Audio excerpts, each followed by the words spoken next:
నేను మీ శ్రీనివాస్ చౌహాన్ అడ్వకేట్. మిత్రులారా, పెంపుడు పిల్లలకు ఆస్తులపై హక్కులు సంక్రమిస్తాయా? వాటా కోరే హక్కు ఉంటుందా? సో మిత్రులారా, 2007 సంవత్సరంలో సుప్రీంకోర్టు పద్మావతి వర్సెస్ వెంకటేశ్వరరావు అనే కేసులో చాలా స్పష్టంగా తీర్పునివ్వడం జరిగింది.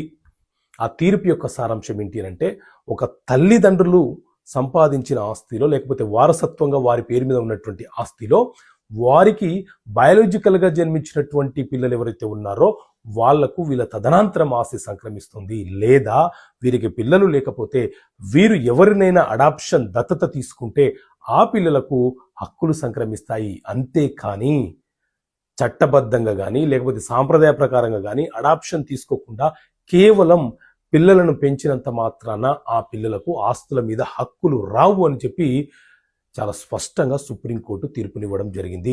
సో ఇలాంటి తీర్పులు మీకు అర్థమయ్యే భాషలో వివరించడానికి ప్రయత్నం చేస్తున్నాము.